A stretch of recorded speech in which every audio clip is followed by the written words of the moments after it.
बिस्मिल्लाहिर्रहमानिर्रहीम। व्यूअर्स, आज का हमारा टॉपिक बड़ा इंपॉर्टेंट है।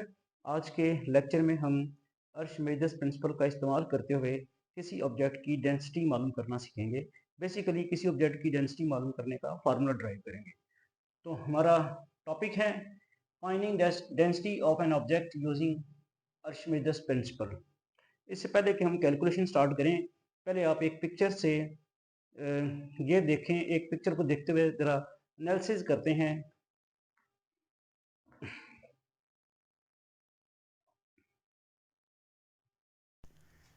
जी, पिक्चर में आप एक सॉलिड ऑब्जेक्ट देख रहे हैं जिसको एक वेटर के साथ हैंग किया हुआ है। सबसे पहले हम इसका वेट मालूम कर लेंगे इन एयर। इस वक्त ये एयर में है और इसका हम पहले वेट मालूम कर लेंगे और उससे वेट को हम कह देते हैं W1। अब ज़ाहिर बात है डेंसिटी फाइंड करनी है इस ऑब्जेक्ट की और अर्शमिडिस प्रिंसिपल यूज़ करना है। तो अर्शमिडिस प्रिंसिपल यूज़ करने के लिए हमें इसको डिप करना होगा इस लिक्विड में। आपको एक बीकर भी नज़र आ रहा है, बड़ा बीकर जिसमें लिक्विड भरा हुआ है। और हम जब इसको डिप करेंगे इस लिक्विड में, जैसा कि अब आप देख रहे हैं यहाँ पे कर दिया है, तो ऑब्वियसली जितनी स्पेस ये लिक्विड की ऑक्यूपाई करेगा उतनी स्पेस का लिक्विड जो है वो इस बीकर से निकल के हमने देखा कि छोटे बीकर में हमने ले लिया। अब होता क्या है, आपको सबको पता है कि एयर में ये जो ऑब्जेक्ट था इसका वेट ज़्यादा होगा और जब इसको डिप कर दिया जाएगा वाटर में या लिक्विड में तो उसका वेट कम हो जाएगा। अब वो यहाँ आता है अर्शमिडिस प्रिंसिपल। अर्शमिडिस प्रिंसिपल बेसिकली क्या करता है कि ये जो सॉलिड है, जो ऑब्जेक्ट है, इसने जब डिप किया इसको बड़े बीकर में, तो वहाँ से जितनी स्पेस इसने ऑक्यूपाई की उस स्पेस का लिक्विड जो हमने बाहर छोटे बीकर में हमारे पास आ गया, उस लिक्विड का जो वेट है उतनी अप थ्रस्ट लगेगी इस सॉलिड के ऊपर और वो उस अप थ्रस्ट लगने की वजह से इसका वेट कम हो जाएगा। और वो वेट कितना कम होगा? जितना वेट बाहर छोटे वाले बीकर में लिक्विड का है। इस तरह से अगर हम ये कहें कि weight of the object in air is W1 and weight of the object in liquid is W2, then इन दोनों वेट्स का डिफरेंस जो है that will be weight of the liquid displaced liquid यहाँ पे कौन सा है? जो बड़े बीकर से लिक्विड निकल के छोटे बीकर में आया है। अब ऑब्वियसली इनका वॉल्यूम भी सेम होगा, तो इसी चीज़ को हम यूज़ करते हुए अब इक्वेशन को ड्राइव करते हैं। जी, चूंकि अब हम एक इक्वेशन ड्राइव करने जा रहे हैं किसी ऑब्जेक्ट की डेंसिटी मालूम करने के लिए, अर्शमिडिस प्रिंसिपल कैसे यूज़ किया जा सकता है, उसकी इक्वेशन ड्राइव करने के लिए अब ज़ाहिर बात है हमारे पास कोई डाटा तो है नहीं, तो हम खुद से कुछ चीज़ें अज्यूम करेंगे। Let density of object be D,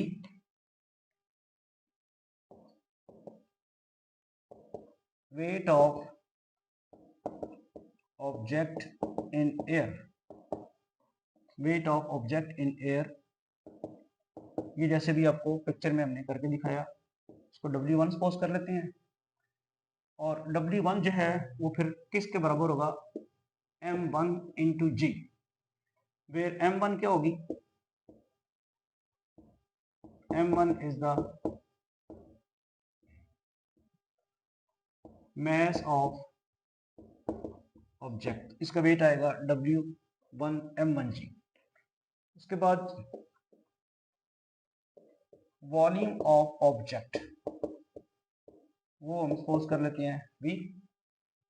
ये तो ऑब्जेक्ट के बारे में हमने सारा कुछ पढ़ा, देखा, जो सपोज कर लिया। अब जो लिक्विड डिस्प्लेस होना है उसका भी हम जो है मालूम करते हैं। लेकिन अभी एक और बात है, जब आपने ऑब्जेक्ट को डिप करना है तो उसका वेट चेंज होना है, तो हम लिख लेते हैं वेट ऑफ ऑब्जेक्ट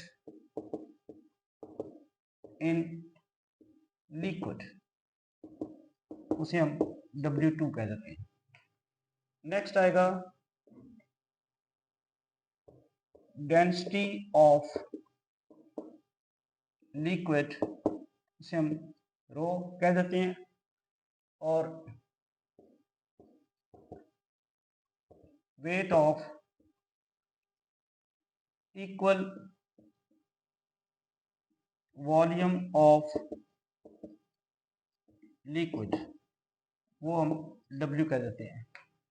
और W सारी बात है, हमने पिक्चर से भी देखा कि W फिर किसके बराबर आएगा, वो आएगा W2 minus W1, sorry W1 minus W2, W1 minus W2, W1 is the weight of solid, wait of object in air ये ज़्यादा होगा, और wait of object in liquid ये कम होगा। इन दोनों का डिफरेंस है वो W वेट के बराबर होगा किसके, लिक्विड के। अभी हमने पिक्चर में इसको डिस्कस किया है, क्योंकि जितना लिक्विड डिस्प्लेस्ड होगा छोटे बीकर में, उसका जो वेट होगा वो इन दोनों वेट्स का डिफरेंस होगा।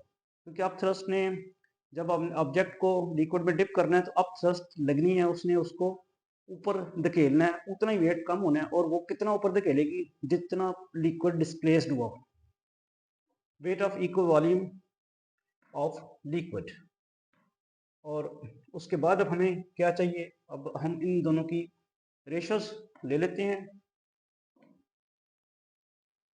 दोनों डेंसिटीज की रेशो। कंसिडर D ओवर रो। अब डेंसिटी किसके बराबर होती है, याद करें, mass per unit volume, mass over volume. ये वॉल्यूम कैंसिल हो जाएगा, क्या रह जाएगा आपके पास, M1 ओवर M। अगर हम G से मल्टीप्लाई डिवाइड कर दें, M1G ओवर mg, ये M1G किसके बराबर आ जाएगा, ये W1 के, और ये mg किसके बराबर है, W के।